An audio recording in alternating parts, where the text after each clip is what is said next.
Coach Bryan Medlin, back from Serbia. How you doing, sir?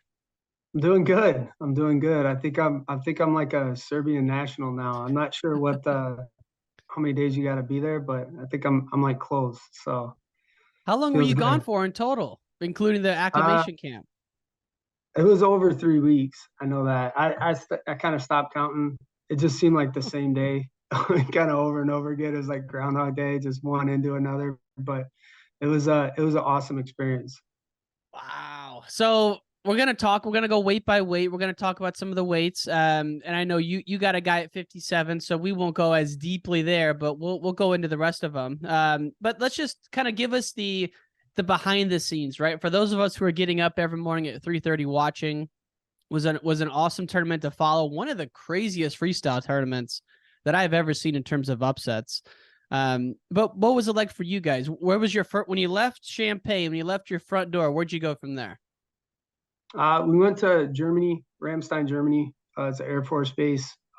It's amazing. The men's freestyle team went there, and then the other two teams, women's freestyle and Greco, went to Normandy, which would have been cool to go to Normandy. But they've been going to Ramstein for a while. I know Coach Zadek's got a relationship with the coach there, and a lot of the officers. It was awesome. Like I can't think of one thing they could have had that we didn't that we needed that we didn't have. So You had yeah, a I mean, wrestling room? kudos to them. Like, or they roll That it out for they you? they threw out like mats in this gym, like really nice mats, and then they had saunas all over the place. They had great food. They even had this like cold tub that they put. It wasn't a cold tub. We didn't have a cold tub, so they got a dunk tank, like one of those things you throw a ball at, Yeah, and yeah. they like put ice in it at night for these guys. So I mean, it was like anything these guys wanted, this coach did. So I mean, it was pretty awesome. So everybody got exactly kind of what they needed, and then we left for Serbia. I think we were there for like 6 days ish, 6 7 days, and then left for Serbia.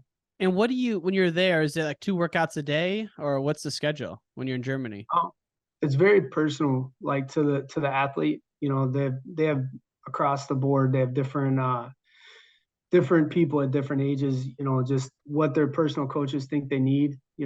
Coach Zadek is really good about letting these guys work with just their personal coach and kind of taking advice from him. His leadership is amazing. He's not a guy that we're going to do it this way because this guy did it. It's like everybody is going to optimize their own way, and he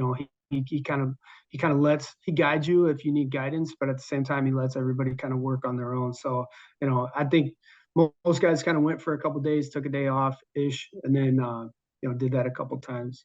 Wow, man, it'd just be cool to be, I know deep down we're all wrestling fans, and you're in the room and you're like, shit, there's Kyle Dake warming up, there's Magic Man warming up, there's like it's all these great guys, and Zane, having an incredible year, he's in there, getting ready to go right with these guys, so it's cool. Yeah, it was pretty awesome. If you're like a wrestling nerd, I know a couple times we were walking into like the place, and there'd just be a guy that was like a high school wrestler that was like, "What the heck is going on?" Like why is David Taylor here and everybody else? So it was pretty cool to watch that, and there was one moment that was kind of special to me. It was they brought in the commander of like the special forces. He's like the guy that's over everybody, that's over the Marine Special Forces, the Navy SEALs, everybody's kind of their commander. And it was the last day. And he was talking about how these wrestlers inspire these military that are out there, fighting and everything else. And I guess it's just they make them proud to do their job, and I mean, Wow. we look at it as like we're doing nothing.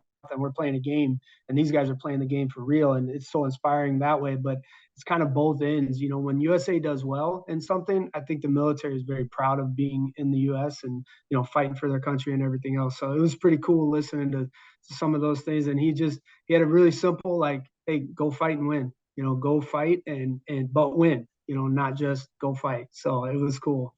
Get the I was gonna job done. ask you if any military guys were coming through and like giving you guys hugs, and because military and wrestling, like there's a lot of commonality there. So he was like kind of like give you guys a little pep talk before you headed out.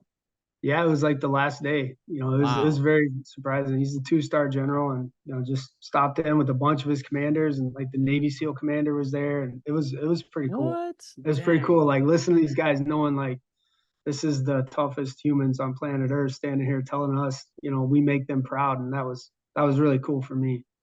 Because you were in the Marines for how long?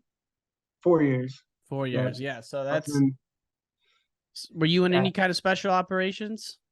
No, no, I was just in the infantry, just a basic guy. There's a guy on the poster, and I was like, all right, just how can I be that guy? With all Yeah. like the camo paint and stuff like that. So, yeah, That's yeah, it cool was though. knowing how tough those guys are, and that's the thing too. Like just basic Marine infantry, I thought was pretty tough, but we'd have guys that were really tough go into the special forces and come back and not even make it. So, you know, they're the best of the best. So That's it's impressive. yeah, no, for sure. I mean the I love this guy Jocko Wilnick. He's a Navy SEAL guy. I'm sure you know him, Yeah, but he's through that I've kind of learned about it. It's like, dude, that whole test is crazy, and that's just the SEALs is one part of it, right? There's special operations for each unit. So yeah. wow. So that's the kind of environment you're in. Then you get there. What's the arena like? The warm up area? What's the kind of setting? So you get to Serbia, we stay at the Crown Plaza. It's a really nice hotel. It's probably maybe 8-minute walk, but Cody Blickley, that's one person I want to, make sure I kind of mention. This guy, he's amazing. He got there the day before we got there. I think he took like almost 100 trips in his van from the hotel to the arena, back and forth, just shuttling people all day.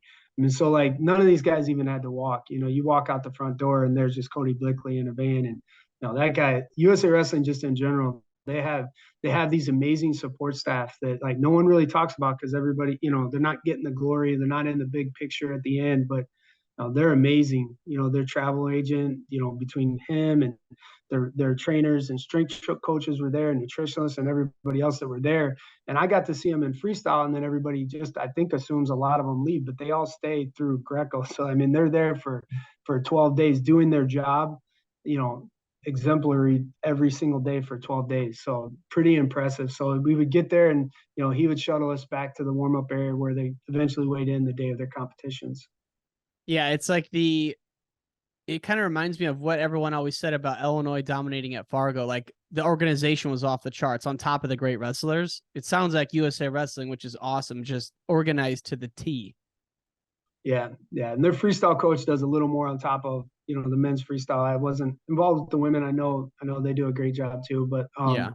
he does a lot of that on top of that, just even kind of micromanaging sometimes and things like that, and just making sure everybody kind of knows where they need to be. So it's a machine, man. It's a machine. Dang. That's so it's good to know that's going on because it makes sense. I mean, Team USA, obviously the most important thing is back-to-back world champs. I don't remember a time that's ever happened, if it's ever happened. I know we won in 95, 2017, last year and this year. Yeah, I can't say that it has. I'm not 100%, but I mean, this one was special because you don't want to think it is, but last year's has an asterisk because there was this one certain country that wasn't there. Mm-hmm. So, it was pretty cool leading up to the event because you weren't sure if Russia was getting in, even to like the last day. You still didn't know if Sadakov was going to be in the bracket. I know they brought a guy named Sherman Valiev, who's their like number 2 guy, who's one of the best in the world, and they kept telling him like, "Hey, Sadakov isn't cleared yet."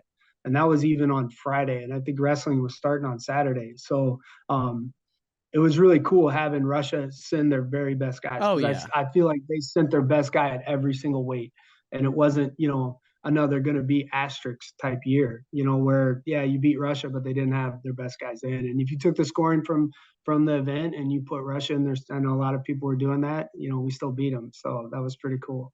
That's huge. And I think for us to say we're team champs, if the AI in Russia would have won, not the same thing. And like you said, we still beat them straight up. And Yeah. there's something about the Worlds before the Olympics. People come out of the woodwork for this tournament. Was this like one of the toughest tournaments you've ever been at physically?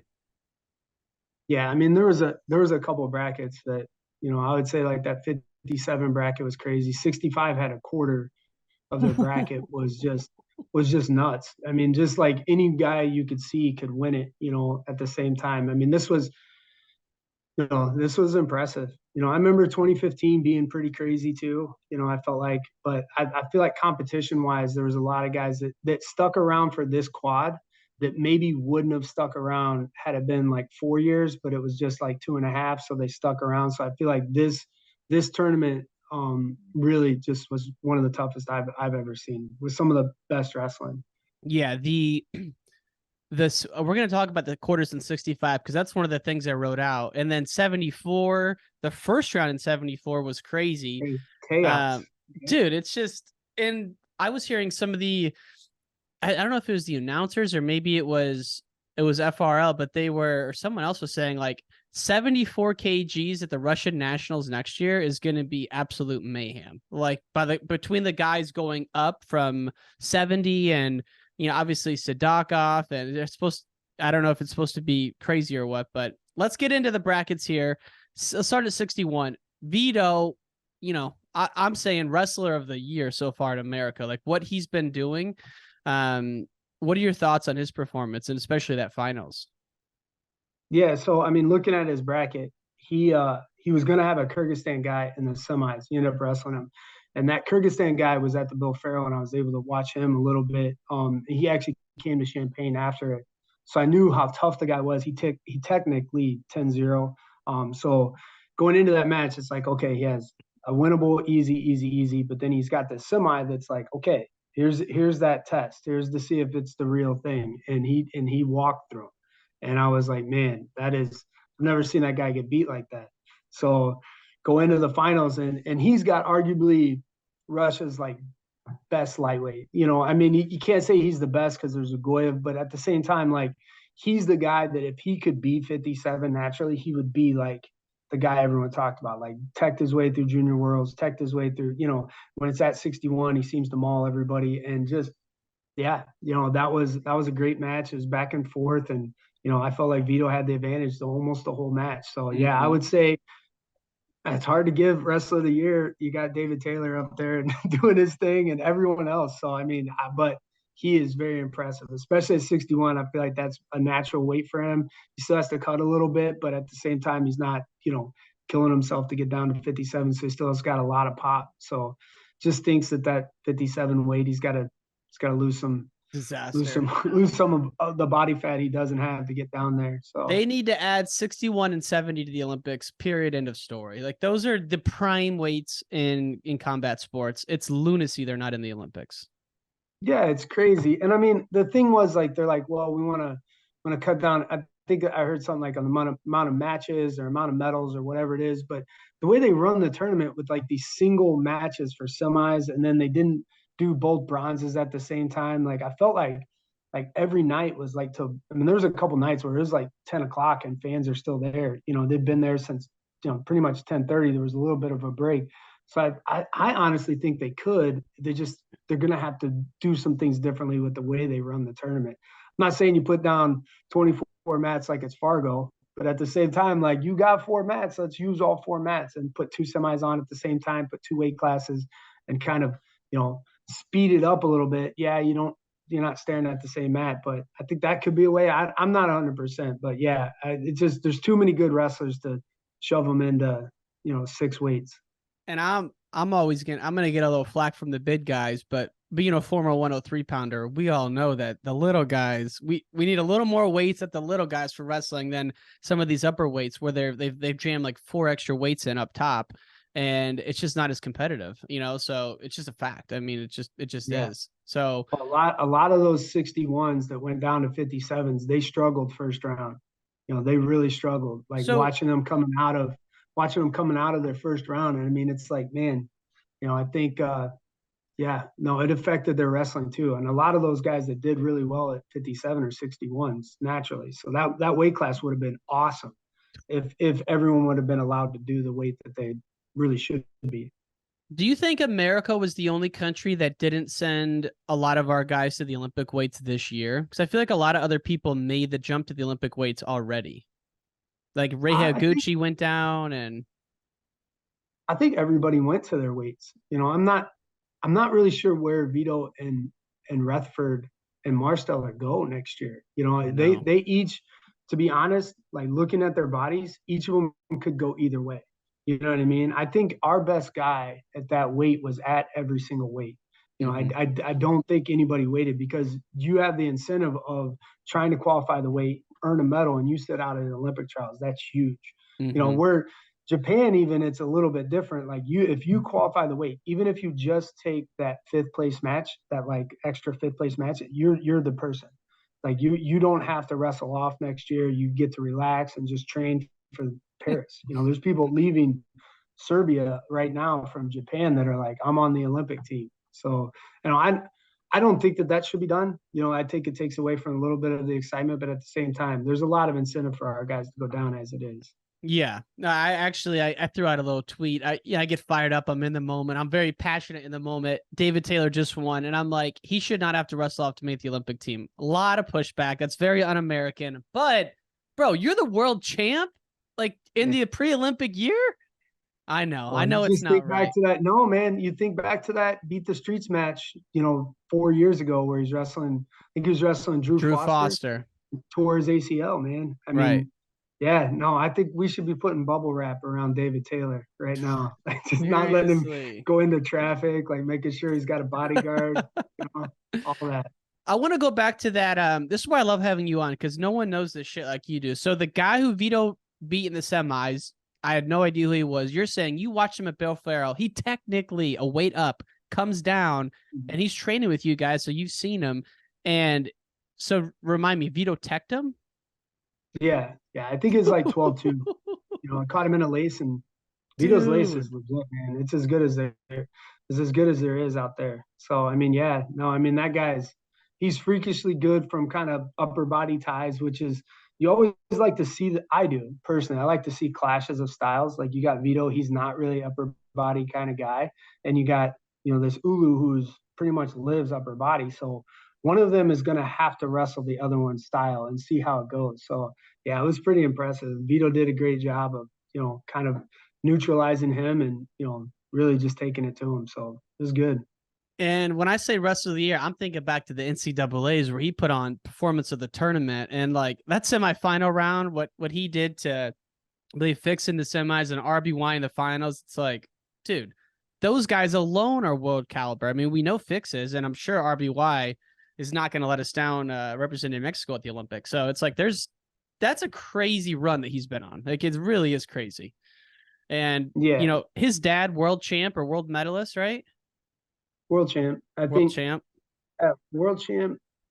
I'm gonna try to think. He was in the Olympics. I don't really remember. Like I know Yeah. he's a world champ. I do know that. But wrestled so Azerbaijan. He wrestled for Russia. But yeah, I mean, for Vito, like it's like you see all those weights are 33, right? Because I remember him wrestling last year at 25 and wrestling Gilman at the Final X. And I'm not saying he's not going to be a better version of himself next year down at 57. I assume he's going 57. I mean, honestly, he's one of those guys. He's got a great frame. He could be up there, but they got Diakono Hollis. I'm not really sure how that works. If he's down or up next year, I'm not 100%. Like, I wouldn't think it's beyond the realm of possibility that he decides I could put on 4 kilos easier and I could take off, Oh yeah.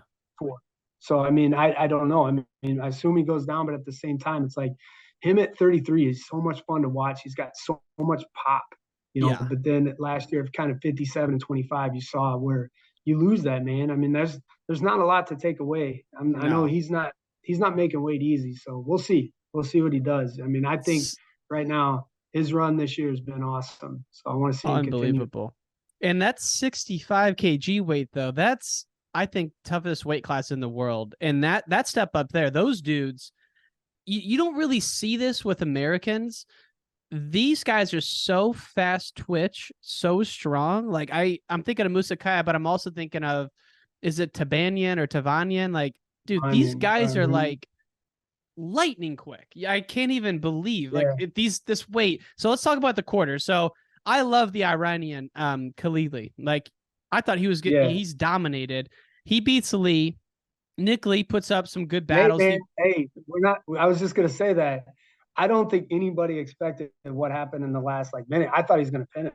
Yeah. I feel like Khalili was getting tired, and then when he got thrown, I'm like, oh my gosh, are we about to see the Yeah. upset of the century happen right here? It was awesome. It was awesome. And just to He wrestled a get great there, match. Lee had to win some tough bouts just to get there. I mean, this was a very deep weight, and I'm just going to the quarters because there's only so much we can talk about. But yeah, I mean, if he wouldn't have got there, you know he's eliminated because the Iranian's the defending world champ. You're thinking he's gonna at least make the semis, right? So if you don't get there, Yeah. you're done.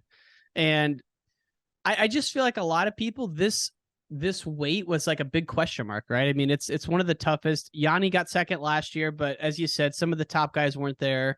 And Yanni doesn't make it. So Nick Lee goes in and he comes out scrapping. To your point, in the quarters, he's down a minute, about a minute left, and he throws him.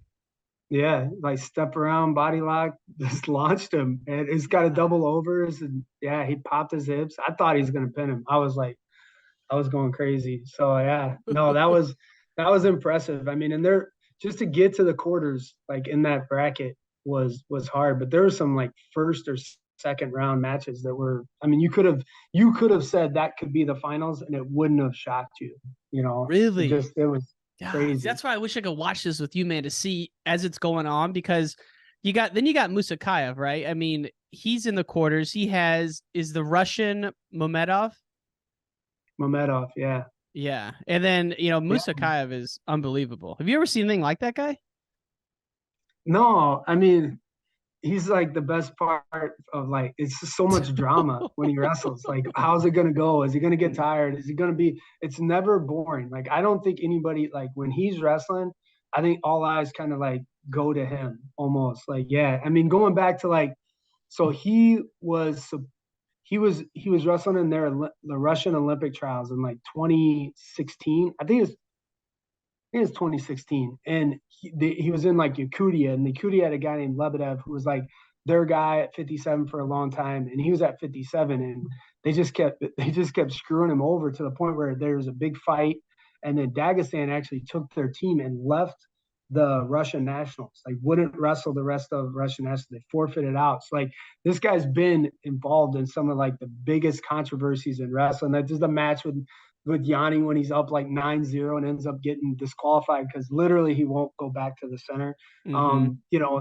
Just he's so much fun to watch. Like he's not afraid to wrestle. He's good. He's good for the sport of wrestling, and he's a good guy too. Like it's not like he's a bad human sitting around. That he's a villain or something like that. Like speaking to him, like he loves wrestling. He gets disappointed like everyone gets disappointed. It's kind of cool to see him have his moment here. Oh yeah, and like how excited he was after he won. He was just sobbing. I mean, that was powerful. So he was Yeah. down at 57? Yeah. 50, What? 57. Yeah. 57 kilos. He wrestled Lebedev. Yeah. I mean, he was good, man. He's been good for a minute. He's a superstar. And so what he had an ancestor from Hungary and then now he's representing Hungary. But does he still train in how does that shit work? How is everyone is that who he I wrestles think for? he Hungary? wrestles for Hungary, but he's Yeah. about as hungry as I am, Kenyan. I don't think that I don't, there's no translation there. So, I mean, it's for me personally, I know like it gets more good wrestlers in the bracket. So I got no problem with it. But Hungary has a bunch of freestyle wrestlers that, I mean, it's funny because their Greco team is really, really good for how small they are. I think there's like, it's the same population as Chicago. And I mean, they're year in and year out really good. And they're all actual Hungarians. But Right. their entire freestyle team is pretty much all Russians Well, at this dude, the point. same thing. I was thinking about this. If you're watching this tournament and you never knew anything about wrestling, you would think that like Serbia men's freestyle is like a powerhouse, and there's not one actual person from Serbia who's getting that done. It's like it's so But weird. their Greco team is legit, and they're all Legit. Okay. Serbian. So it's kind of weird how that. Yeah. It's I very don't know weird. a lot of Serbians whose last name starts with the ends with a V, right? So I mean, there's a lot of Ogs moving into Serbia. And we'll talk about Serbia up at 74 because that's another hammer that ex-Russian guy. But sticking on 65, I mean, coming into this weight, who did you think was the favorite? I don't know. Honestly, I had no idea. Like it was one of those weights. It was funny. Like I was texting with somebody afterwards. I'm like, "Yep, Sebastian Rivera versus Musa Kayev," just like everybody thought. For the finals. I was like, no one in the history of the world. Like it was one of those bets, like 1,000,000 to 1. That it No. was gonna work. I mean, yeah, I mean, Rivera had a breakout. I mean, he had the best quarter to make it to the semis. Out of the semis, like nobody would have predicted him beating Tavanian. Like no one No that I one. knew. There's a lot of people that honestly, like I thought Tavanian could win it. You know, he's been right there with some of the best ones. He's you know, and then there's guys like Aliyev. You never really know who's going to come in. The one that I had the biggest kind of desire to see was Otaguro. Like you didn't see him since the last Olympics. He wrestled in a cup tournament over in Japan where he kind of looked okay-ish, you know, but knowing how they peak and how well they do, like he's the guy that I thought maybe. But then you had that Amuzad Khalili and just But it did was Odaguru even amazing. enter the bracket, or am I forgetting about Yeah, him? Otaguro was in the bottom. Like He's an he Olympic won champ, his right? yeah, he won his first two matches. He lost to Musa Kayev in like the 1/16th round, maybe. And then he forfeited his match in the repechage. So they said he had a foot issue. So So yeah, that's a defending Olympic gold medalist that didn't in even. the round of 32. So yeah, that was how hard that bracket was. Dude. And then, so if people want to go watch matches, I recommend these two matches: Khalili versus Musakaya. I could not wait for that semifinal Yeah, because I wanted to see if you could get the underhooks on him. Wanted to see if Musakayev could weather the storm. He pulled out. I mean, that was an incredible match. That takedown at the end was just all heart. I mean, unbelievable. Like, and then Seabass, there was 2 points of that match where he's down like 4 points, and I switched monitors. I'm like, this is over. yeah, Like, there's no way. Like, and shame on me because, dude, has so much heart, and you saw how right. excited he was. So, man, I was getting a little. I was telling someone, I'm like, I'm glad these guys are representing other countries, but it's kind of like your ex girlfriend watching her go out on a date. When you see an American representing Puerto Rico do better than the American, it hurts a little bit. But Yeah, I'm happy no, for but I him at the mean, you same time. put Nick Lee in his spot, and I think Nick Lee comes out. You know what I mean? Like that's the thing. Like it was a lot of where Sebastian Rivera fell into the bracket, but like you said, he's got a huge heart when he wrestles. Like no one could doubt him. Like and the fact that like Tavani kind of had him on the ropes, thought maybe Twice. you're gonna see him kind of be put away, and then he just kept clawing himself back in. And yeah, good for him. It was a fun match to watch. And that's why I was saying also about Aliyev. Like, I thought typically Aliyev wrestles down at 61. I thought, all right, maybe he's going up to try and qualify the weight. You know, are we the only country that's still leaving hammers at these non-Olympic weights? But there was obviously hammers in plenty of those weights. Well, Um, he's at 65 now. He doesn't he go to is. 61. He doesn't. Yeah, Okay. he hasn't been there for a couple years, you know, and it's because of what you said. Like he can't be an Olympic champion if he stays at 61 and then too late. A lot of those guys, like if you're not getting your body weight down for him, like 57 has got to be a terrible weight to make. So he went Yeah. up to 65, and it's a shame because at 61 he's amazing, you know. So I mean, I just don't see the same version up or down. I So was looking back because I got a picture. Tony Rotundo took this, but it's one of my favorite matches. One of the matches that got me back into wrestling. It's Rashidov Aliyev. Remember that oh, 7 second crazy. exchange? And it was Crazy, like right? 2017. Yeah, it's but Yeah. it was at 65, so I should have known. But yeah, it's Yeah, he wouldn't leave the mat after it, like throwing the paddles and stuff. But that exchange was amazing. And honestly, like they could have called that an inning combination of points and it'd be right. But yeah, no, he's always exciting, fun to watch. yeah, no, absolutely. So that was another quarterfinal match. So Seabass, you weren't surprised in me the corners, but then it's when he really started making some leaps and bounds, getting past those guys. Yep. And then I mean, Musakayev in the finals, Musakayev technically, like it was the easiest thing he's ever done, right? And so it's just that guy has that level if he can stay in shape, and obviously he was in plenty good shape for this tournament. Yeah, healthy and strong. And I mean, I feel like he's kind of, you know, he's in the right spot right now, but we'll see. He's interesting to watch. I mean, I saw him get beat in Croatia like in February by Evan Henderson. Evan Henderson beat him and it was like a crazy No, match. Like Evan like took it to him like there were scramblers or points where and that was just his version then. So he's peaked at the right time and we'll see what he's like, you know, 11 months from now. and then you also have Mamedov, if I'm pronouncing that correctly. He beat the Mm-hmm. Iranian for third and fourth. So Khalili, who's like had been dominating, Yeah. didn't even medal. It's like this weight, scary, really scary. Yeah, it's scary. And then like you think about like how that could have played off. Like like Sebastian Rivera is now in the Olympics. You know what I mean? His weight is qualified, but if he's on the other side of that bracket and he loses that semi, I think for the bronze, I can't remember who he's going to wrestle, but it's somebody really good. Well, Mm-hmm. then you lose your bronze match, and for that spot that for the fifth place match, he would have had to wrestle Amuzad Khalili for the fifth place match because that's Jesus. what came over. And whoever wins that goes to the Olympics. So like you think about how crazy that semifinal was, to get his Yeah. weight qualified, and all the things came together. So it was awesome. The fact that those guys wrestle the bronze medal match, they lose and they have to wrestle again seems almost unfair. Like, I don't like that. Like, I know what they're trying to do, but it's like too much. It's heartbreaking. It's hard, and Like, it's so late. And the thing is, everybody leaves. No, I thought maybe it'd be like a cool environment, and it's so. But after that last finals, you have to sit through two award ceremonies, so there's probably 20 minutes of just that, and then they probably pushed it back another 20 minutes after that. So like pretty much they're wrestling for nobody in those stands. So yeah, there's really, got it's to be a better empty in way to there. do that. It's Oh, empty, man. God. It's empty, man. That's, Crazy.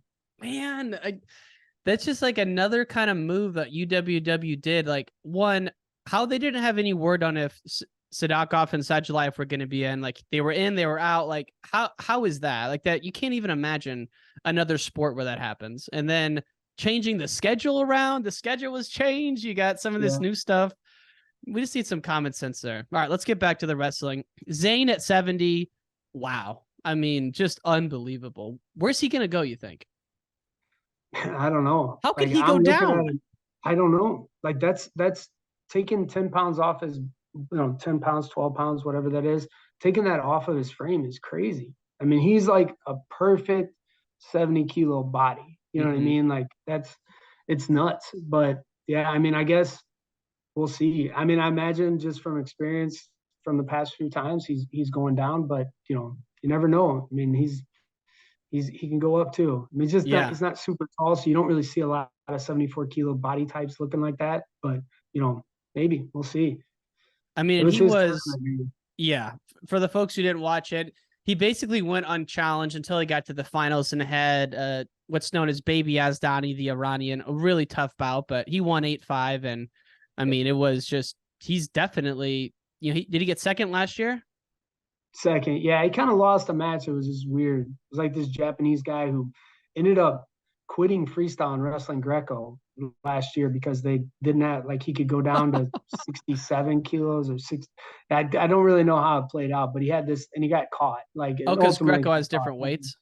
Yeah, Greco has like 2 + 2 kilos. So the guy's like, well, I'm going to try Greco because I can't, make 65. And for them, like the Olympics is everything. It's not the World Championships. But I thought Rutherford, it was just control. Like I feel like he controlled the entire bracket. Like even Yeah. looking at Yazdani, like he had some moments where it was like, okay, he's good, but he just felt so safe going in. Like I would have bet my house that Yeah.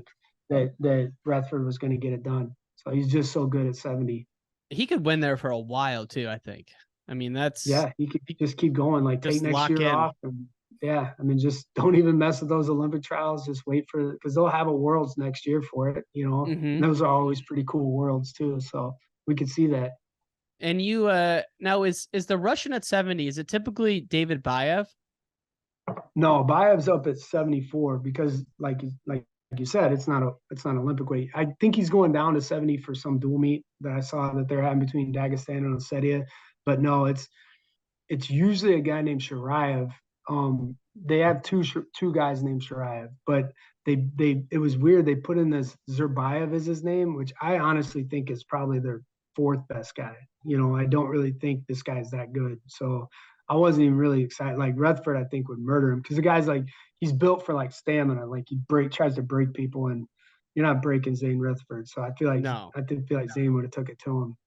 I mean, to that point, do you think Russia underperformed? Is it because you think they're so distracted with the war? It's just the morale is low. Like why weren't we seeing some of their best guys like at 70? Well, I mean, I don't know about like best guy. Like you could argue he's the best guy. Like he won Russian Nationals a few years ago, but a lot of the guys weren't there. I think for them, watching their cadets, watching their juniors, and then watching this tournament. I mean, it really hurt them being out of competition for a couple of years. I don't Mm-hmm. think that it's something that we we thought would be affecting some of them, and it, maybe hurt their depth a little bit.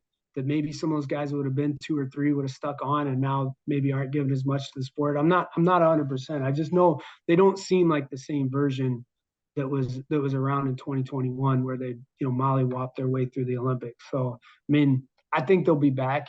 Looking at it, I think some of their guys left too, like that big 97. I mean, he could be, he could be their rep, but went to Albania, early, early in his career. So, I mean, it's one of those things, like some of their best guys are starting to move too. So maybe they had a little bit of what we had, right? I mean, they would have wished at 97 they had that kid wrestling for them, but he goes on and wins the dang thing, so. Oh man, that was crazy. So the last thing I'll say about Zane is, I know, like, when I talk to your guys, you take them over to Russia and they're training over there, like the environment, Ossetia in Dagestan, I'm sure, is they don't want a lot of hard hand fighting, right? It's not like the bull rush that we do here.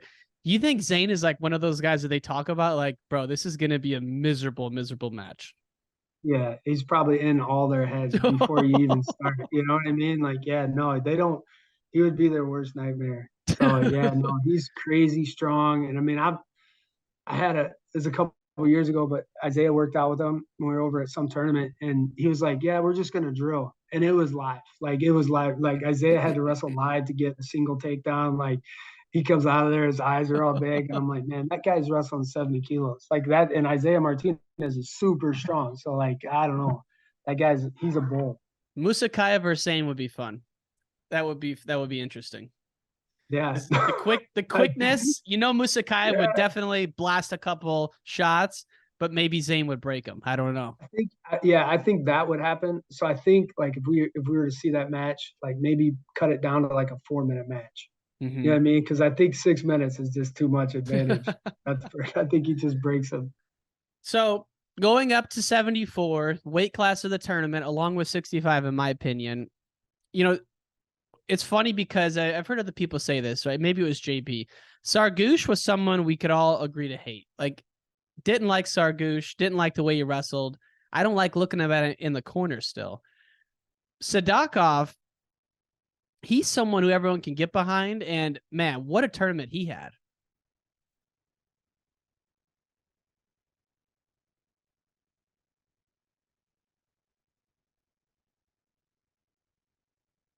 You still there, coach? All good. I'm going to restart at 74. I lost you there. Yeah. Okay. Okay. So moving on to 74, I was just saying, I don't know if you heard this or not. Sargouche, everyone loved to hate the guy. He was dirty. No one liked him. I mean, not everyone, but a lot of people didn't like him. Sadakov doesn't have that same hatred. Like, it's just beautiful to watch him out there and watch him compete. His run to the finals, I don't think people realize how hard it was. I mean, crazy. Draws first round. That's the World Championships from Georgia. Georgia. I can't. I know it's Kinshasa from Georgia, but I can't remember what year they actually wrestled in the World Finals, and it was a close match. Maybe 2019, 2018. I can't remember. It was one year he beat Burroughs in the semis, but so that's first round. No, first round. Right off the bat. And I mean, Kinshasa, for him, he wrestles super hard. So like, you're gonna take damage in that match, no matter what. Like, it's not gonna be one of those ones you can go out there and kind of just get job done. So yeah, no, it's funny because Sargouche, I noticed, was in Sadakov's corner for a lot of these matches. I'm like, man, those are kind of two polar opposites as far as the way they're viewed, but it was he looks like a villain. Sargouche does. Man, so is he Dagestani or Ossetian? No, he's from Moscow. Like, actually from Moscow. Wow. He wrestled for them. I think he's actually from Moscow. Okay. So, yeah, he's not one of those guys. But Sadakov is one of the guys. So when you go to Russia, you go to Ossetia, right? Mm-hmm. Okay. So, but Sadakov's Ossetian? Yep. Yeah. Got it. And he's like I don't know what you would put him as here. He's like Snyder. Like, he's got kind of that, people talk about him like he's kind of bigger than life. You know what I mean? Like, his work ethic and how good of a person he is, and how much he conditions and how hard he wrestles and everything else. Like, he's like legend. He's a legend. Really? So, living legend. As much as Sachayev? Like, there's things they say is like, oh yeah, Yeah, for sure. For every Osetian thinks Sadakov will beat, everybody that if Batman showed up, he would beat Batman in. I mean, It he's doesn't matter beating our who did. best, literally our Yeah, best. no, and I mean, there's things that are just ludicrous. Like they say, like he runs these mountains that are like 3 miles up, and he does it in like 25 minutes. I'm like, wait a second, you're telling me he makes it up that mountain in 25 minutes? And like they're like, oh yeah, easy, and then he does it twice, and I'm like, dude, you guys are crazy. But I mean, he's such a good role model for those kids. I mean, what a great story with his dad kind of passing away in a car accident this year, and they were really close to each other, and just to be able to watch his run this year. I mean, pulling for Dake is the American thing, but at the same time, if he wasn't going to win, that's the guy that ultimately I feel like the world was pulling for. And he was part of the Beslan school massacre as well, right? Are He you familiar wasn't with in that? school. Yeah, he was there. Yeah, no, I went to the monument about it. It's super, super sad. They've just filled with tons of graves, and they've got this really cool statue of this this nun holding her hands up with all these little birds, like however Yeah. many birds. Like I can't, like you hear how many children it was like killed. That's just a number in your head. But when you see the gravestones lined up next to each other, it's like, man, I can't believe that. Yeah, he's from that school, but wasn't at school that day. Got it. So that was Nafanov though was at school that day. So I mean that's yeah, those What guys happened to him? lived. I mean, I don't want to say because I can't remember too much, but one of his mom. I think maybe his mom passed away in it. No, I mean, like, It's why wasn't he super. was he at the Worlds this year? Oh no, He's normally like their solid bronze right behind yeah, Yazdani and David. yeah, he kind of lost some matches at the Russian Nationals. Kind of went back and forth. He looked vulnerable, so maybe they tried somebody else to see if the other guys could crack that code. So Good luck, man. yeah, So good luck. so Man. Sadakov fan favorite, and first round he beats Konchazi, then he has Yeah. Bexod. What's his resume? I mean, he was the guy who beat Burroughs in the Olympics. Like what the heck? Like you can't. He's good. He's kind of at the tail end of his career. He's a multiple-time world medalist. He's in the Olympic.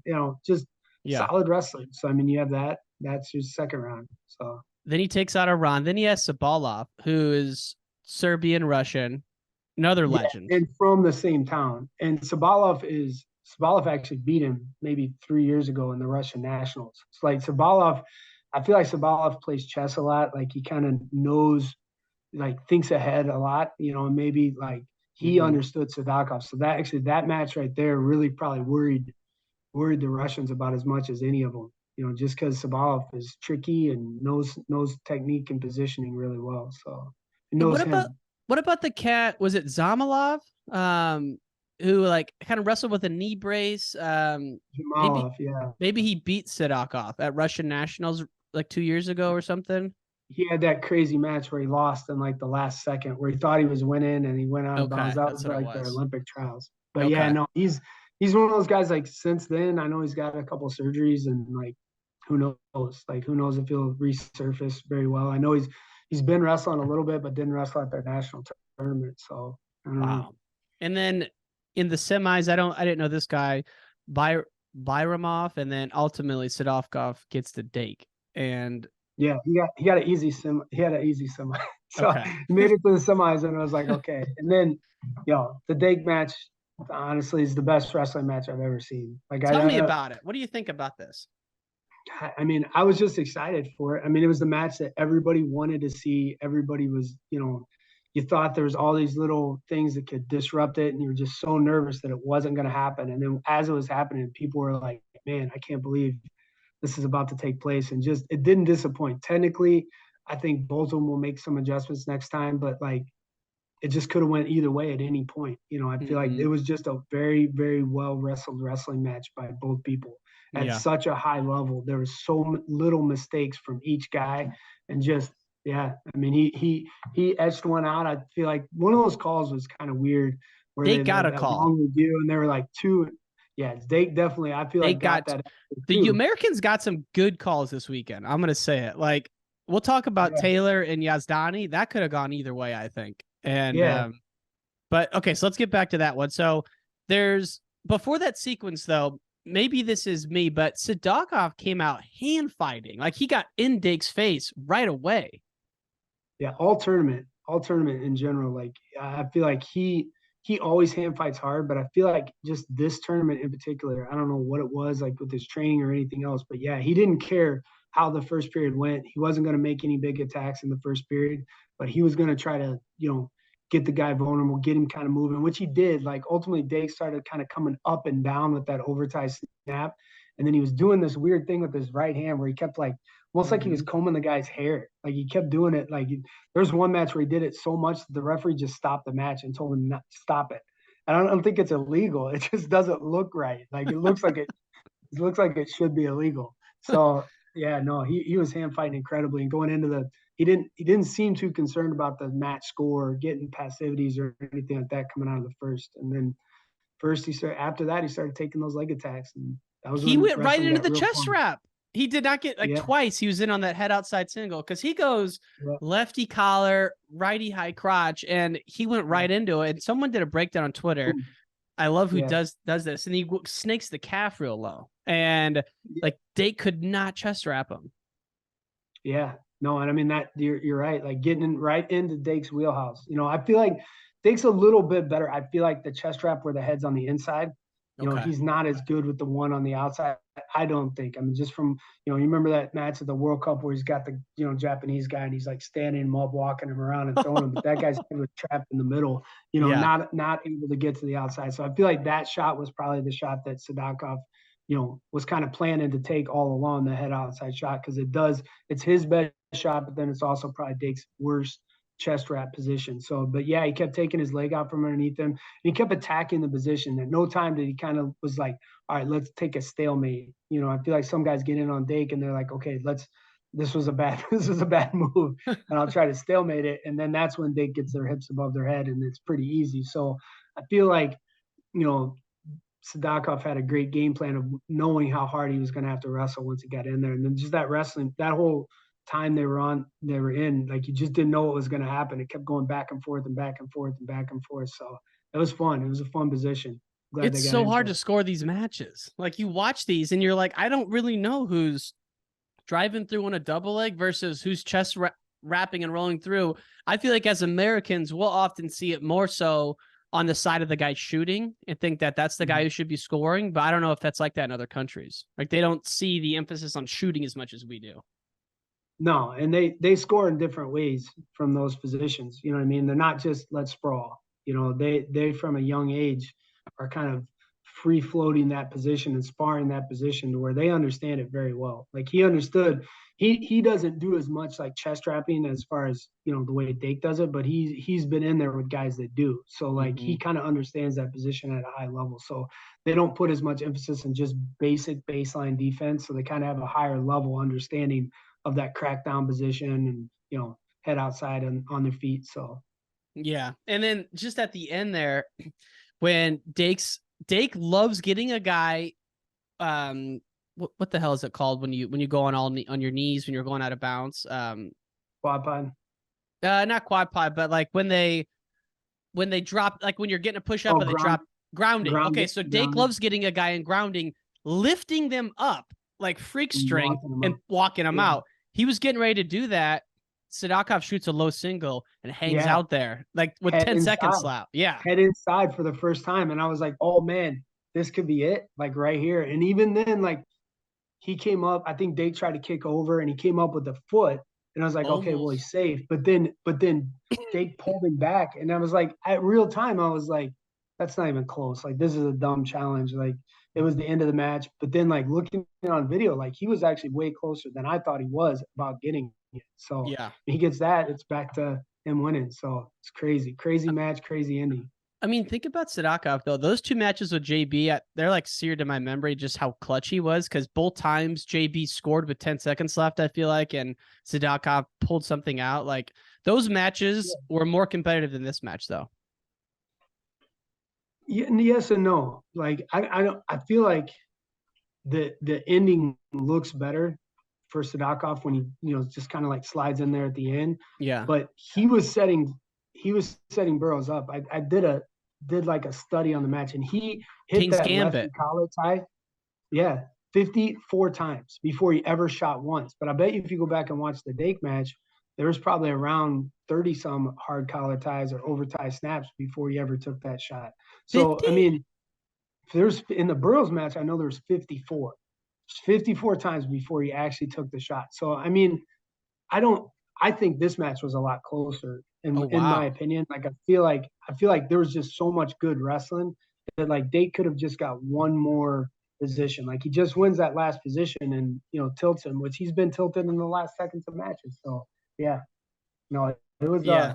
it was exciting. It was an exciting match. Like it lived up. Very rarely do these matches live up to the hype about being exciting. Like they may Yeah. be dramatic, like low scoring drama, but this was exciting from second zero to second, 6 minutes. It was awesome. It was awesome. And it almost didn't happen with Sadakov not even being in the tournament. I can't think of like this psychological toll that must have. Like you guys are in Germany getting pampered, everything's perfect.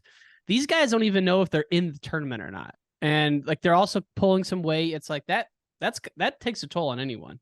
Like I don't care. Like it's just that has to. And then Dake, he was supposed to have Cotty, the guy who beats him in the semis at the Olympics, one of the most bizarre, just shocking matches I've ever watched. Kind of right up there with Snyder getting teched at this tournament. You watch it and you're like, I don't get what just happened. He loses in the Yeah, first round to the Greek guy. Like, and going by that dude's name, he seemed like an actual Greek. Like, is he? he's actually Greek. Yeah, What the hell is yeah. that dude's story? That's crazy. He had a great tournament. He had some good wins on all the way through the tournament. So yeah, Yeah. no, you saw. I feel like Megamanovs looked like real skinny in the face, and like he kept reaching for these weird Kimuras, and like it was like I had heard he's into MMA now, and he doesn't We really signed with wrestle much. Bellator. Yeah, so like I think maybe he's just training jujitsu at this point. Like you're hoping the match happens, like you're hoping because you want to see, you want to be part of the excitement and be there when it happens and everything else. But I feel like Dake would have.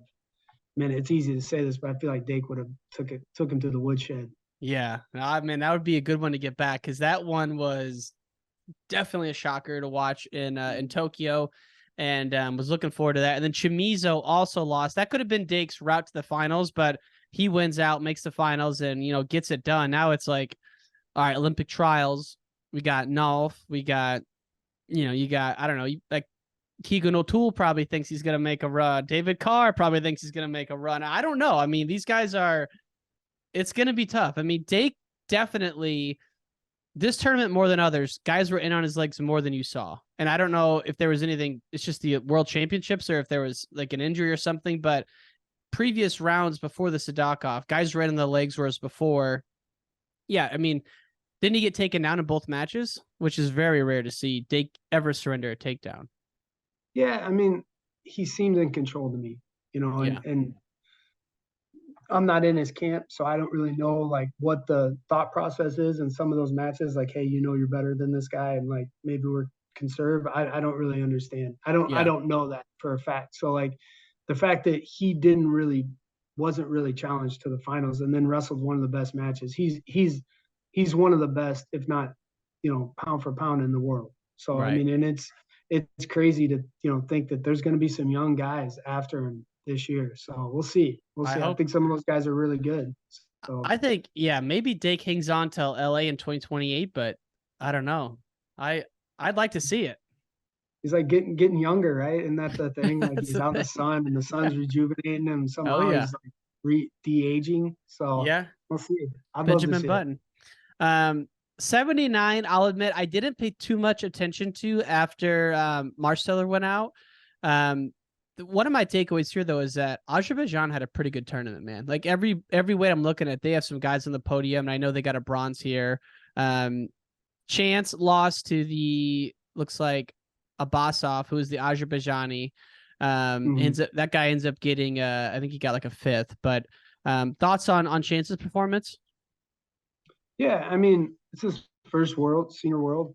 I think can't say he underperformed. I can't say that there's that, but the expectation, I think he's one of the best 79 kilos in the world. And I think if they re-wrestled the tournament, I think there's a couple brackets like this. If you re-wrestle the tournament, I can't think that the results couldn't be different. I Mm-hmm. think he's one of the best guys, and excited to watch him next year. I think he's going up, maybe I heard. So I mean, throw him in that mix with some of those other guys. You keep telling these guys they can't win. Guys like Chance just doesn't pay No, attention to that stuff. So he's so tough, yeah, man. no, Azerbaijan, it's funny because you say that about Azerbaijan because they have a new coach.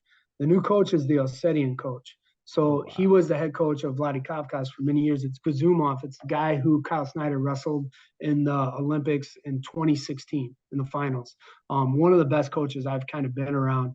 And they had some restructuring in the Russian system, and he decided to take the job with Azerbaijan. And almost immediately, I saw them start to have better results. I Yeah. think that a lot of their guys are benefiting they had good coaching, good staff, but they've really committed to freestyle wrestling. Greco, they took second or they're first or second. They're right behind Iran and Greco. So Wow. they've got some things cooking there. Well, it makes sense then because you see them all up and down the podium at this tournament, and always knew them to be a tough country, kind of like a Georgia, but never at up and down any given year, but definitely showing. Yeah. 86. Wait, I want to go back to Chance. So I left out Burroughs at 74 only because it's in my mind that Burroughs may go up and wrestle David Taylor off at 86. I don't know. I don't know if that's going I to think so. happen. I have no background information on that, but I think so. Like and just in my heart, like I want that to happen. Like we've seen him wrestle Dake.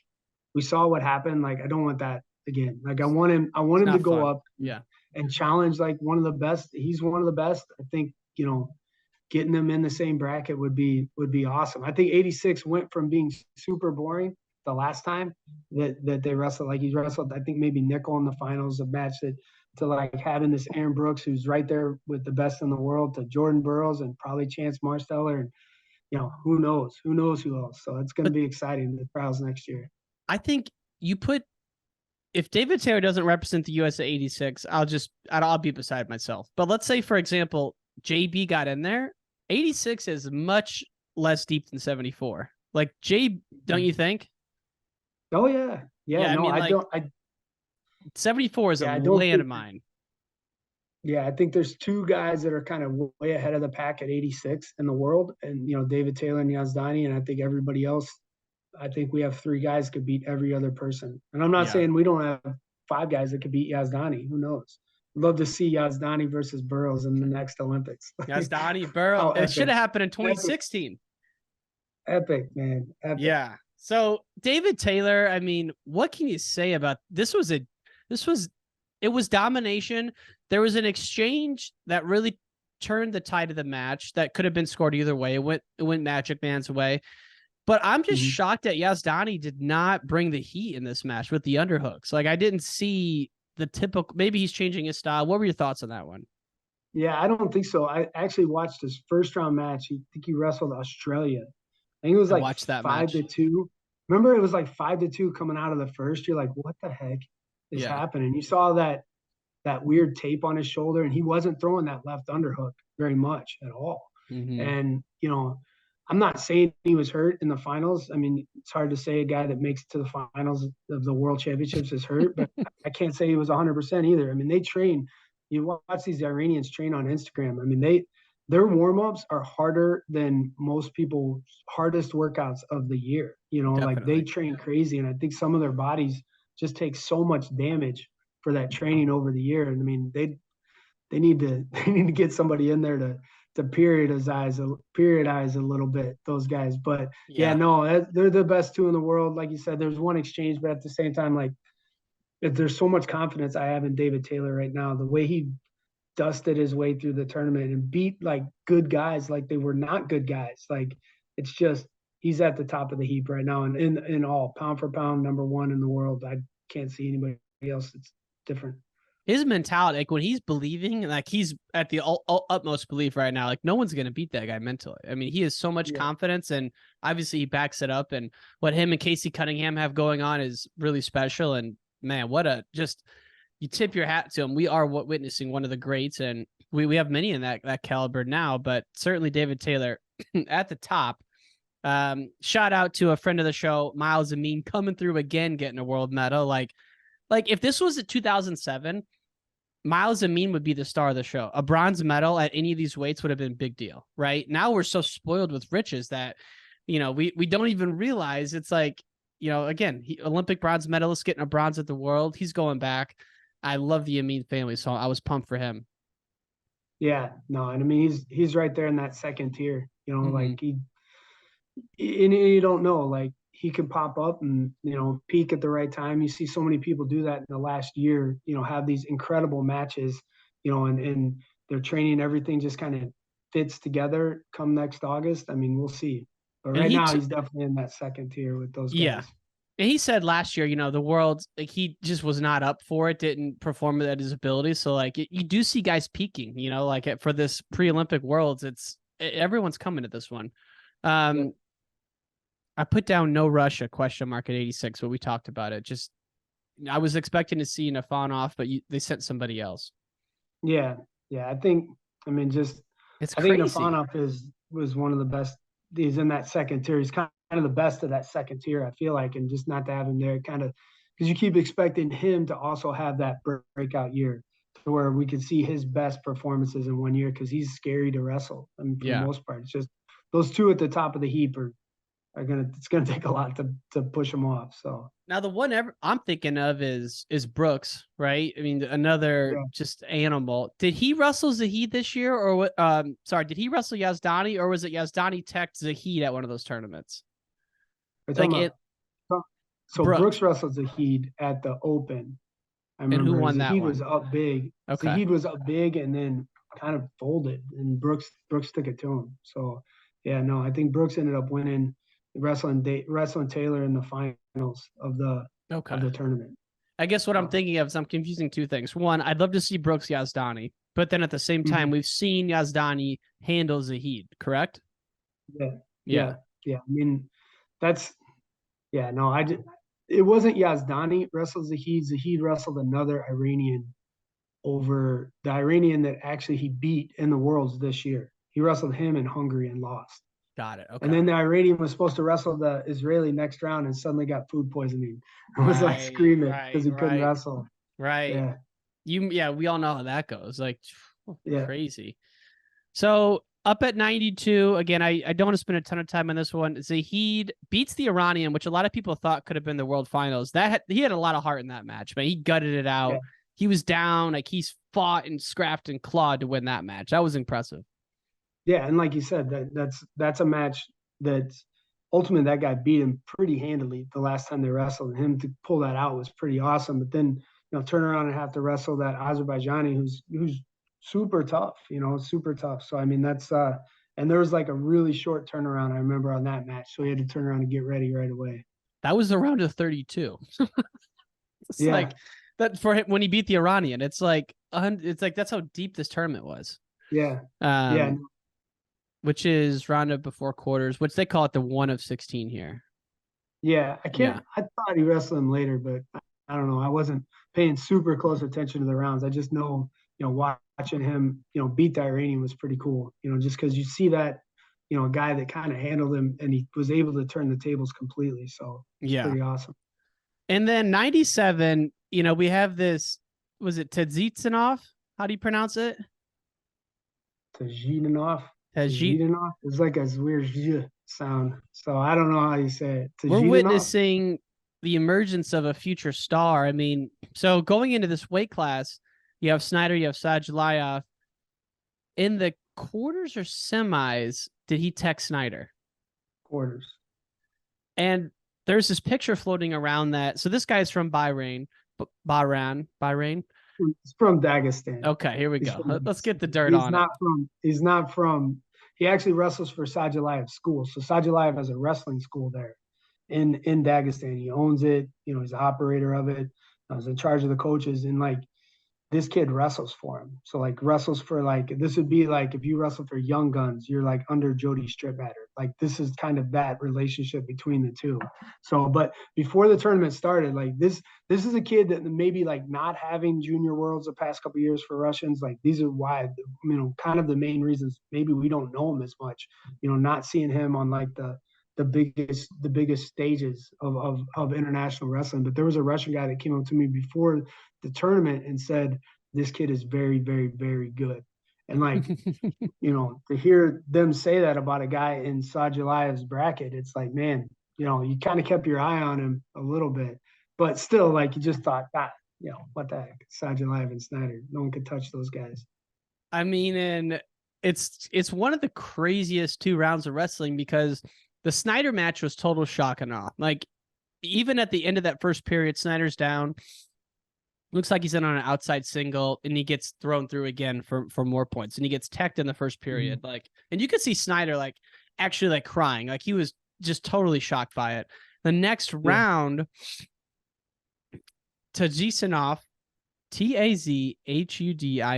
I don't know. He has like it's a weird letter, man. It's not. There's no real English word. It's like zh. It's like Tajikinov. He has Sajalayev, which you're thinking, all right, he's got the tank. The tank's gonna win. Snyder's out. We got to qualify the Olympics. Like we're not gonna qualify the Olympics. This guy beats, and also very rarely do we see a former Russian like beating a Russian, right? Like I feel like I don't know. I mean, I don't know if there's any foul play or what, but like the bag wasn't dropped in the guy's room and he didn't get the message. He goes out there, puts it on Sajalayev, and then Sajalayev forfeits at the end of the match.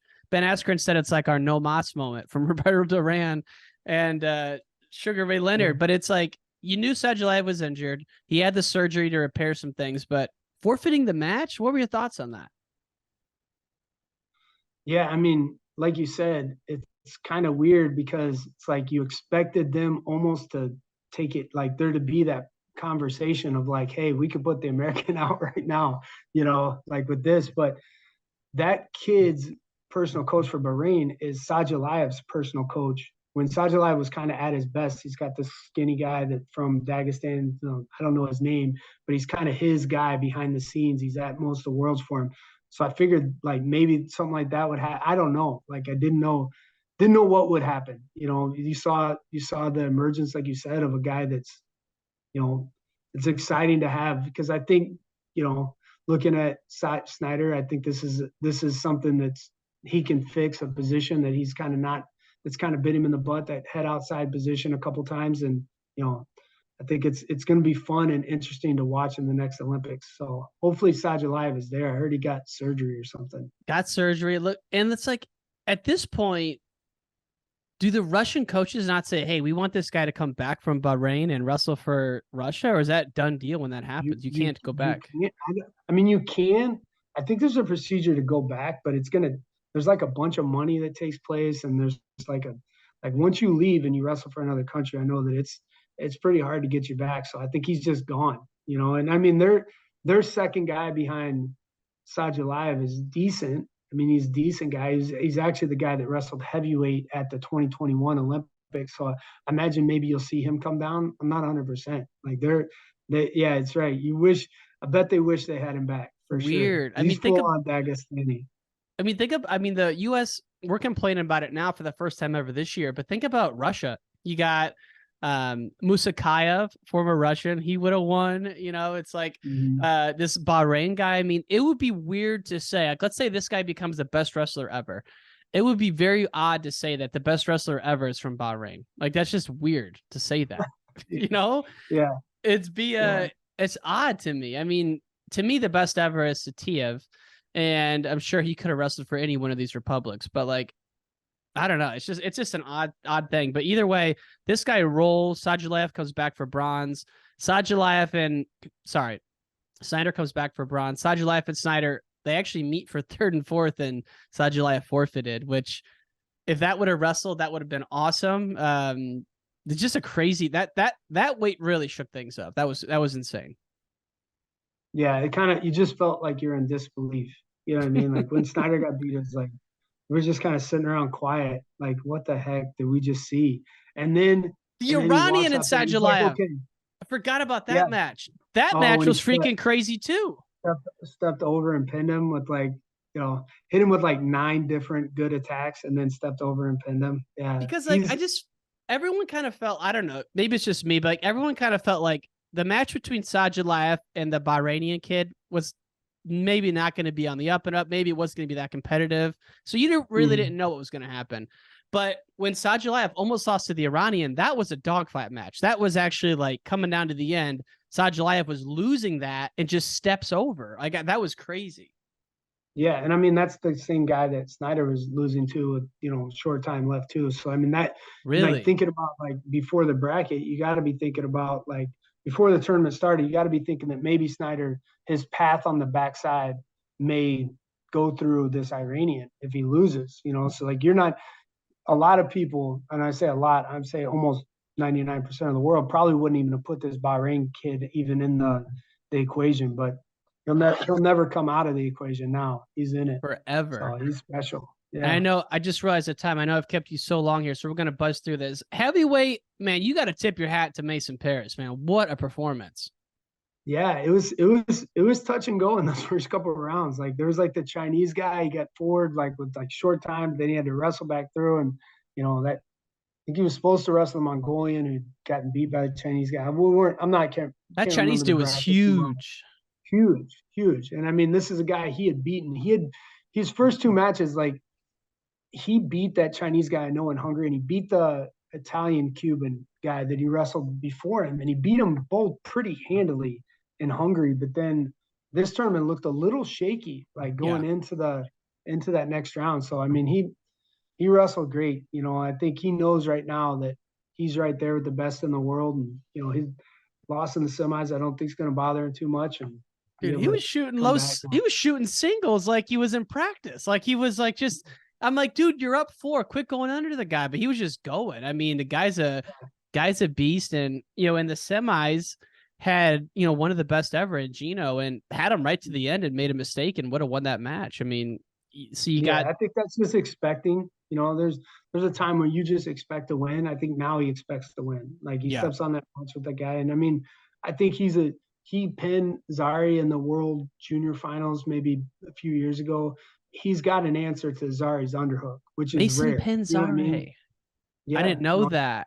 he pinned him Wow. in the junior worlds. I think it's juniors. So I mean, but it's an answer. He's got that sweep that comes off of an underhook, and Zari just doesn't see that very much. I mean, I'm not saying he's gonna lose, but I think if I was Mason Paris, I would have a lot of confidence Oh yeah. right now heading He could be into an the Olympic next. champ. Absolutely, He could be in absolutely. a Do you think Gable's wrestling in the 2024 Olympic trials? No, I don't think so. I don't think he is because why wouldn't he now? You know what I mean? Like I don't understand what happened. I have no information. Just my gut instinct is he's on to professional wrestling right now, and But I heard that's the he's coming last back we've. from Minnesota on a big Yeah, NIL deal. I don't know. you I heard know. that? Where'd you hear that? Where'd you hear that at? The interweb? You Yeah. hear the the internet tell you that? Interwebs. I don't Yeah, no, understand what is happening though. He's not in WWE. Like he's not really wrestling though in WWF. Like I don't get it. Like I don't oh know. I man, don't know. It's just my gut instinct. Like I felt he's like this done. was such Yeah. an easy, like he could show up, win, do a great job, and then he just wasn't. So I feel like if it was this easy, they're gonna look and poo poo like a college situation and maybe like an Olympic run. I'm not. I don't know what. I don't know what the situation is. I got no background information, but my gut instinct tells me let's get on the Mason Paris, bandwagon because he's our guy. In the history of USA wrestling, have you ever seen someone voluntarily give up a spot on the world team outside of injury? Never. Like I've never that's seen that. crazy. It doesn't Yeah. even it's hard to wrap your head around it. Okay, Mason gets it done. 57, our man Zane, obviously not the results you wanted. How'd you feel about his warm-up, his preparation, and his performance for this tournament? Yeah, everything was great. I mean, going into the tournament, I think he didn't have a bad match. I think everything other than the match was awesome, was as good Mm-hmm. as it could be. I think he was wrestling as good as he could be. It's just he had a mediocre match at a bad time. I think strategy wise, he had a good strategy. I think wrestling wise, he was wrestling at a pretty high level at that point. It's just, yeah, no, he had a bad match, and I mean, he wins that match. The Iranian that wrestled in the next round, he had teched him. So I think getting through that first round, that guy was a Euro champ from this year, and maybe Really? U23 world champ. I mean that guy was Euro champ. he That's like was the European champion this year.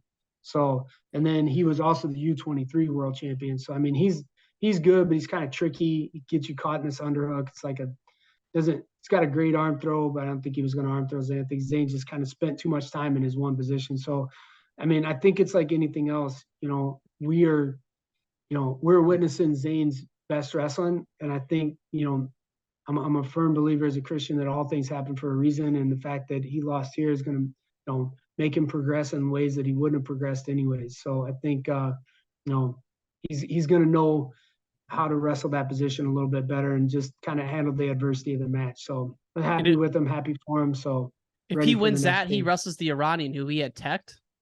He attacked him. Just a great matchup for Zane. Young kid, isn't super strong.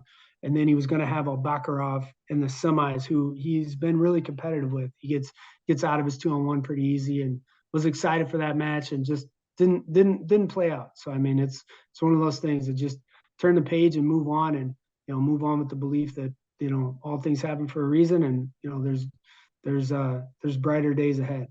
Well, man, to have an Illinoisan representing us, and obviously how close you guys are, it was an honor to watch him compete. Let's not forget the great Henry Cejudo, 2007, went 0-1, 31st in the world. 11 months later, he wins the whole thing. So it can happen. We know it can happen. I just got a couple quick ones to hit you with. Next steps for Zane and all the guys who didn't qualify the weights. Is there a wrestle off? When's the Pan Ams? What's that process? So kind of their year probably looks like this. They're all going to the Pan American Games probably next month. It's kind of a dog and pony style tournament. There is some points that are involved. I'm not 100% what that means as far as seeding for that Olympic qualifier. But it's not the Olympic qualifier. Yet.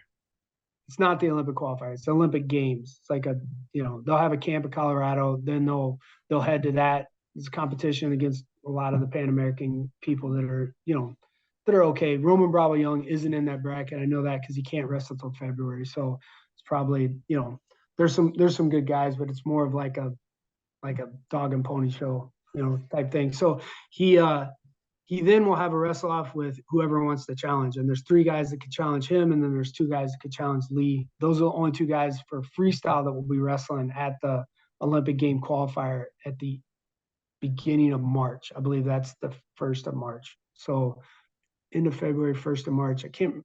So I'm confusing on the dates. Okay, so they've got to have a wrestle off at some point if somebody wants to challenge. Now, it may be that no one wants to challenge, and you just are the guy going there. And right. I don't know how it works, but I know Fix, Gilman, Vito. and Vito can all challenge Zane, and Rethford and Yanni can challenge Lee. And I'm not sure out of that bunch who's going to do what, but So the Pan Am qualifier in March. So then what do you have to do there? Win it? So I believe you have to make the finals. Okay. So if you make because there's 2 that come out of the weight, you have to make the finals. So I mean, there's good guys that'll be in those brackets. I mean, 65 will have some good guys. I mean, Austin Gomez will be in that bracket. You got, obviously we talked about Roman Bravo Young, which honestly, we'll see how he is at 57. We haven't seen that. So I mean, does Cubas got any studs? They didn't wrestle anybody at the World at that weight. They have a Tobier at the Worlds, or they had Tobier at 65, not at 57. That'll take a guy that hasn't been wrestling. You may see him, you may not. For these guys, like, they're good because they control the controllables, right? So like if you're Zane or you're Nick Lee, you can't worry about who's going to challenge you or who's going to do this or what the next year looks like. It's like, what do you do today? What do you do tomorrow? What's kind of the overall plan for the next, few months, and make all the pieces fit together. Yeah. Last question for you. We haven't hit on Greco. I know you're a Greco diehard. First of all, congrats on your son, man, this summer. Like, wow. That was fun to watch, man. That was special. Your kid's an animal. And we got Zach Bronnagel representing the red, white, and blue. And he lost to an Olympic champion, correct? Yep. So Zach has lost 2 matches in the past, 4 months. And they both, one to the guy who won the weight below him. This time he dropped down, was Olympic medalist, now world champion, 2-time world champion. And then he ended up wrestling the past Olympic champion, world champion. Both those matches were really close. He lost 2-1 the first time, and then this one was 5-1. It really came down to kind of one position. So Zach's progression in the sport, I'm really happy with. I think this world championship had so many guys. Like, we talk about 65 kilo freestyle, 87 kilo Greco was way worse. They had 9 Olympic or world champions in the same bracket. Like, it's crazy. Like, nuts. Like, match after match was just hard. Like, it didn't matter where you were in the bracket. Like, no quarter was easy. Everything was difficult. I think that's it's something, he got a lot of experience and he's going to come out of it really, really in a good spot. So I'm happy for him. Does he have eligibility left for the Illini? Yep. How many He's got years? another year. He's got another year, man. Could see him in Dude. NCAAs this year. Could see him next year. He has the ability to Olympic redshirt. Can't say one way or the Yeah, other. yeah, So. yeah. I get it. Hey, I think about all these guys who could have Olympic redshirt. Vito could, right? Fix could. Yeah. Yeah. No, Man. I mean, all of Oh, them. And wow. I don't think they all will. Like, I think it'll be one of those like cloak and dagger You type know things. Like, you'll see something. You one, know and then the other something. one will be like, then the other one will be like, all right, I'm wrestling because this guy's not wrestling. Who knows? So we'll see. The last thing I was going to ask you is, outside of everything we've talked about, of the guys who are at the non-Olympic weights, what were your thoughts on where they're going to go? We've kind of hit on it. You think Vito could go up or down? Zane, I don't know how we can go down. And then Chance, sounds like he's going up. And then Zahid, he's obviously going to go down to 86. I mean, we still got Cox on the wings too. I mean, I'm sure we'll see him this year. Yeah. You Yeah. know? No, I mean, it's going to be exciting. I mean, the Olympic trials are always exciting, but next year's like the 57 kilo bracket's going to be crazy. The 65, all of them are going to be nuts. So absolutely it'll be good insane. for the sport of wrestling. So Absolutely insane. Wow. Well, man, Coach Medlin, this is fun to talk about. This was a proper deep dive, and we went deep here. So I can't wait for just this next 11 months. We got NCAAs, we got Olympic trials, we got the Olympics. Like, it's a great time to be a wrestling fan. There's going to be so many big tournaments coming up. you got What's the like Open in December. You got December? the Open in December now. You got Bill Farrell coming up next month and a half. You're gonna have these Pan American Games. You're gonna have the Open in December. You're gonna have that Olympic qualifier. You're gonna have a lot of freestyle on your plate. Whereas usually, it's just some overseas tournament with bad, Wi-Fi. So Do you it's gonna be think cool. We're gonna do good. will we see any new guys for Team Russia at the Olympics outside of who we saw here, or do you pretty much think Ogoyev? I don't know, 65, 74, we know, 86, kind of a question mark, 97. I mean, they got a lot of holes, man. How did I say 97, yeah, 97, depends on what that surgery is like. Like, you could see, I think their heavyweight could be different. I think their 97 could be different. I think their 65 could be different. 57's they've got a really good guy that's coming up that's young. So, I mean, with Ugoyev kind of looking a little question mark, he was struggling with his weight. I think you could see this Gobayev in pretty quick. He's going to be at U23. So you see him at U23s. If he starts murdering, he looks just like Kudakov. He wrestles just like Kudakov. Really? Like his idol. And his style is fun to watch. Like, he's fun. He's going to be a fun one to watch. So we'll see. I don't know. Dude, I put my foot in my mouth. I know you got to go. I literally, though, I tweeted Ugoyev, pound for pound, one of the best in the world, and then he ends up losing the match to Micic. But I was like, dude, he's so freaking good, and he looks intimidating. Like, Ugoyev is not someone I'd want to wrestle. Do you think? No, and then he lost out Bakarov. He lost for bronze too. So I mean, he's losing to like former Russians too. So there's to that. Do you think the 61's coming down for Russia? No, the guy who beat Vito? I saw him once. No, he'll go up. He'll go up. So then, I mean, he may be the guy. See, I know he's coming. I actually saw him at 57 once, and it looked like it was crazy looking. Like, he should not be at 57. It would be bad, like, ethics to let him do it to his body. He's so skinny. Man. Yeah. Well, Coach, I'm so excited right now. I always feel pumped up after talking to you, but we'll have you back on in maybe 4 months here as we do like a check-in in January and freestyle. Then we're heading into the thick of it, baby. So it's an honor to have you on, man. Thank you. Excited, man. Thanks as always. Your passion for wrestling is much appreciated. Man, for sure, man. And good luck to your guy, Cannon Webster, this year, man. I'm excited he's officially on the roster, so we can talk about him now. But he's very exciting. He's very exciting. You might see him in some of these tournaments here coming up. So we'll see. Let's go. Bill Farrell's. We'll see. Man. Yeah. All right, Coach. I'll talk to you, man.